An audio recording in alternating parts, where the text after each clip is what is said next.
बोली देवादिदेव 1008 महावीर भगवान की जय। संत श्रोमणी आचार्य गुरुवर श्री विद्यासागर जी मुनि महाराज की जय। परम पूज्य 108 मुनिवर श्री प्रज्ञासागर जी महाराज की जय। द्वादशांगिनी वाणी माता की जय। अहिंसामय विश्व धर्म की जय। देखें, प्रथमान योग प्रवेशिका। परम आदरणीय ज्ञानमती माता जी ने जैन भारती नाम से एक ग्रंथ लिखी है, जिसमें प्रथमान योग का बहुत ही अच्छा वर्णन किया है। साथ ही हमारे परम पूज्य 108 प्रमाण सागर महाराज जी ने जैन तत्व विद्या लिखा है, जिसमें भी प्रथमान योग का वर्णन काफ़ी अच्छा किया गया है। उन्होंने भी इसमें 4 अनुयोगों का वर्णन किया है, जिसमें प्रथमान योग का वर्णन भी बहुत अच्छा हुआ है। इसी प्रकार से हमारे पंडित रतनलाल जी बैनड़ा साहब जी ने भी शंका समाधान, जिज्ञासा समाधान में प्रथमान योग का अच्छा वर्णन किया है। इन सबका अध्ययन करने के उपरांत हमें ये लगा कि जिस प्रकार से हमने करणान योग प्रवेशिका, द्रव्यान योग प्रवेशिका, चरणान योग प्रवेशिका का अध्ययन किया है और आप लोगों को करवाने का प्रयास किया है, उसी प्रकार से प्रथमान योग का अध्ययन भी होना चाहिए। तो आप लोग भी प्रथमान योग के ग्रंथों का अध्ययन करें। साथ में जो हम आपको शॉर्ट में प्रथमान योग के बारे में बता रहे हैं, उसे भी सुने, क्योंकि प्रथमान योग के सुनने और पढ़ने से वैराग्य बढ़ता है, वैराग्य में दृढ़ता आती है। इसलिए प्रथमान योग के ग्रंथों का अध्ययन करते रहना चाहिए। तो हमने आपको पिछली क्लास में काफ़ी कुछ बता दिए हैं। आज हम कुलकरों के दंड व्यवस्था के बारे में बताएंगे। कुलकरों के बारे में ही बहुत कुछ आपने सुन लिए हैं। कुलकरों की दंड व्यवस्था क्या होती है? सीमंकर आदि 5 कुलकर लोभ से आक्रांत उन युगलों के शिक्षण के निमित्त दंड के लिए हाय बुरा किया, माँ अब ऐसा मत करना, ऐसे खेद प्रकाशक और निषेध सूचक 2 शब्दों का उपयोग करते हैं और इतने मात्र से ही प्रजा अपराध छोड़ देती है। अभिचंद्र कुलकर के स्वर्गारोहण के पश्चात उतना ही अंतराल होने के बाद चंद्राभ नाम के 11वें कुलकर उत्पन्न हुए। इनकी आयु नयुत प्रमाण वर्षों की और शरीर की अवगाहना 600 धनुष प्रमाण थी। इनकी देवी का नाम प्रभावती था। इनके समय में अति शीत, तुषार और अति वायु चलने लगी थी। शीत वायु से अत्यंत दुख पाकर वे भोग भूमिज मनुष्य तुषार से ढके हुए चंद्र आदि ज्योति समूहों को नहीं देख पाते थे। इस कारण इनके भय को दूर करते हुए चंद्राभ कुलकर ने उपदेश दिया कि भोग भूमि की हानि होने पर अब कर्म भूमि निकट आ गई है। काल के विकास से यह स्वभाव प्रवृत्त हुआ है। अब यह तुषार सूर्य की किरणों से नष्ट होगा।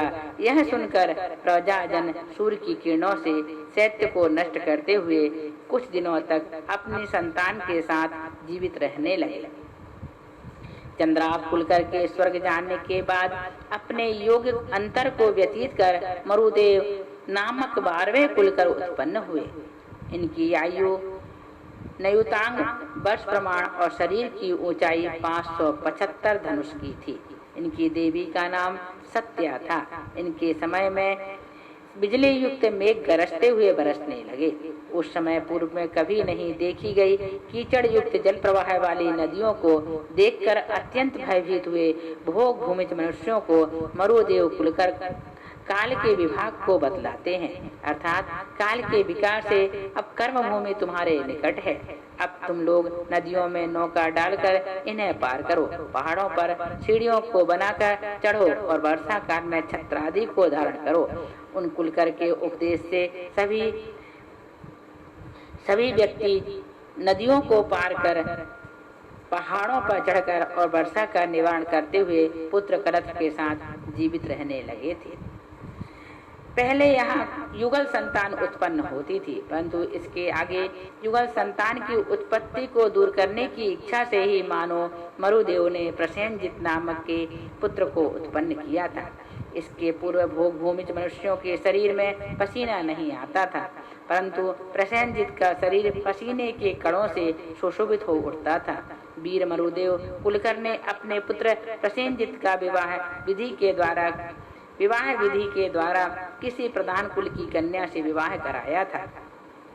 अंत में मरुदेव पल्ले के करोड़वें भाग तक जीवित रहकर स्वर्ग चले गए। तदनंतर ये प्रसेनजित 13 कुलकर कहलाए और इन्होंने 1 करोड़ पूर्व की आयु वाले जन्म काल में बालकों के नाल काटने की व्यवस्था करने वाले नाभि राय नामक 14वें कुलकर को उत्पन्न किया था और स्वयं पल्ले के 10 लाख करोड़वें भाग जीवित रहकर स्वर्गस्थ हो गए थे।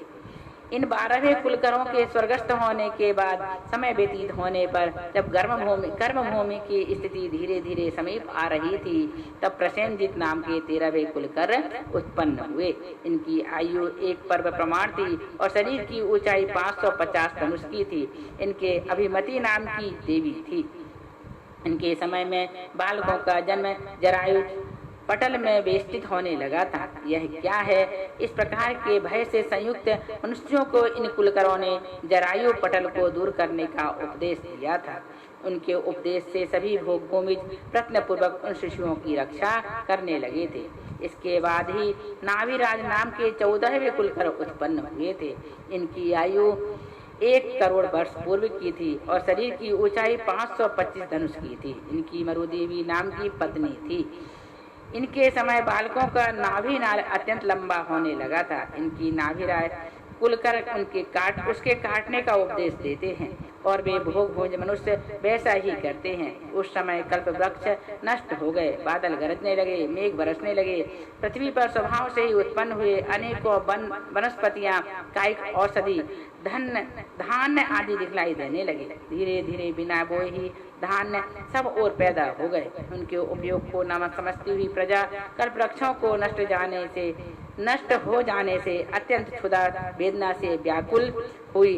नाभिराय कुलकर की शरण में आकर बोली, हे देव, मन वांछित फल को देने वाले ऐसे कल्प वृक्षों के बिना हम पुण्यहीन अनाथ लोग किस प्रकार से जीवित रहें?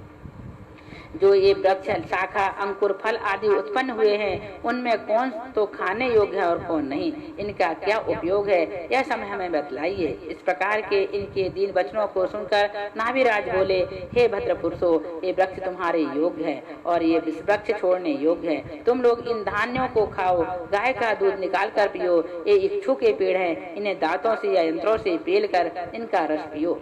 इस प्रकार से महाराजा नाभिराय ने मनुष्यों की आजीविका के अनेकों उपायों को बताकर उन्हें सुखी किया और हाथी के गंडस्थल पर मिट्टी के थाली आदि अनेक प्रकार के बर्तन बनाकर उन पुरुषों को दिए और बनाने का उपदेश भी दिया। उस समय वहां कल्प वृक्षों की समाप्ति हो चुकी थी। प्रजा का हित करने वाले केवल नाभिराय ही उत्पन्न हुए थे, इसलिए वे कल्प वृक्ष के समान प्रजा का हित करते थे।